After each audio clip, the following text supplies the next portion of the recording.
Tapi yang pasti Jaya tuh marah banget ngedenger adiknya ngomong kayak gitu. Dan saking keselnya, Jaya tuh mau ngerjain adiknya ini. Jaya kontak tuh temennya yang emang dukun di daerah Jawa Tengah buat ngerjain si Yono. Yang kejadian di satu malam ngefek tuh ke Yono. Di satu malam Yono lagi tidur, tiba-tiba pintu kamarnya digedor. Pintu kamar ya, bukan pintu rumah.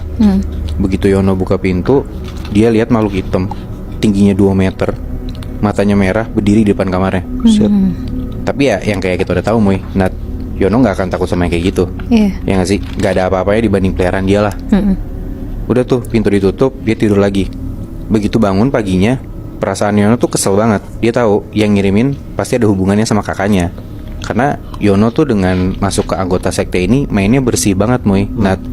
Gak ada yang pernah dijadiin musuh, dan dia tuh gak cari masalah sama siapa-siapa lah. Dibalas lah sama si Yono ke kakaknya ini. Besokannya dikirim tuh peliharaannya Yono, dan langsung kejadian. Di besok malamnya itu, tuh tengah malam, kakaknya Yono ini si Jaya lagi tidur. Dengan posisi telentang, Jaya ini ngerasa kayak ada sesuatu yang nyentuh pipinya dia gitu loh. Kayak ada angin tipis-tipis nyentuh ke pipinya. Jaya melek gara-gara hal itu. Tiba-tiba persis di depan mukanya Jaya itu ada sosok hitam. Matanya merah, bertaring, nyengir gede banget. Lidahnya keluar sampai liurnya tuh tumpah-tumpah ke selimutnya Jaya. Jaya langsung mundur gara-gara kaget ngeliat kayak gitu. Dia mundur ke belakang dan dia ngeliat badannya si makhluk ini bahkan sampai menuhin satu kamarnya dia. Tingginya juga mentok sampai atap. Bahkan makhluk ini tuh nunduk, makanya kepalanya tuh bisa persis di depan Jaya, saking gedenya si makhluk ini. Jaya teriak-teriak kayak orang gila sampai akhirnya istrinya tuh kebangun. Tapi istrinya nggak lihat apa-apa. Dan setelah itu Jaya pingsan sendiri. Gak sampai situ Muy, Nat. Ternyata Jaya makin marah dan balas dendam ke adiknya sendiri. Jadi kayak perang ilmu hitam sama saudara sendiri gitu ya? Iya Muy. Dia datengin lagi tuh temennya yang dukun ini dan minta Yono buat dicelakain. Bener aja, beberapa hari setelah itu, di satu malam nih, Yono lagi tidur telentang gitu. Tiba-tiba dia sesak nafas, si Yono.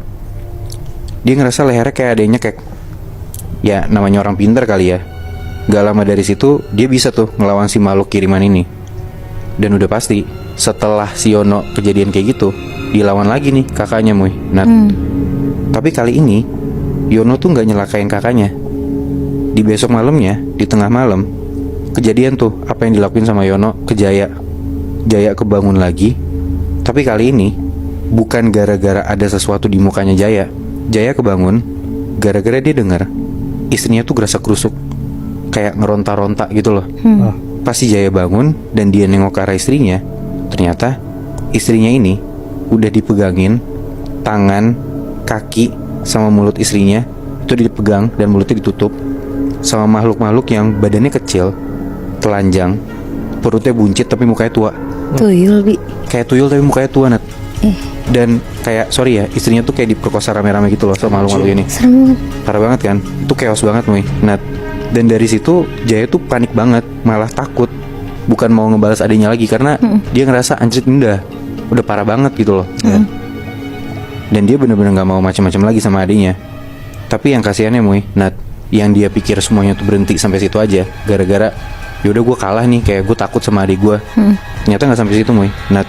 Kasihannya, walaupun udah dibawa ke orang pintar, kadang istrinya Jaya tuh suka gerasa-gerusuk sendiri malam-malam. Tapi kalau Jaya kebangun, dia tuh nggak ngelihat ada apa-apa atau kayak ngelihat istrinya dia apain sama makhluk halus. Bener-bener istrinya aja gitu yang kayak gerasa-gerusuk kayak digangguin. Dan Jaya cuma bisa nenangin sama megangin istrinya aja kalau malam-malam istrinya kayak gitu. Beresnya masalah mereka berdua tuh gimana, Bi? Ada nggak? Sebenarnya sih ya si Jaya ini kayak nggak bisa ngapa-ngapain loh Muy. Maksudnya dia udah nyoba ngelawan, tapi karena dia takut istrinya makin kenapa-napa, takut makin parah lagi, jadi ya dia ngambil langkah aman buat yaudah deh, gue ngalah sama adik gue. Tapi ya on the other hand, istrinya juga masih suka kayak gitu loh. Iya. Gila, padahal karena masuk sekte itu doang ya, jadi dia berani ngelawan abangnya sendiri ya. Kayaknya sih emang dia pede banget dan gak takut ya. Maksudnya ya gue juga ditinggalin sama keluarga gue nggak bisa nerima gue yang kayak gini gitu loh. Emang agak-agak dua-duanya sih menurut gue yang parah ya. Iya.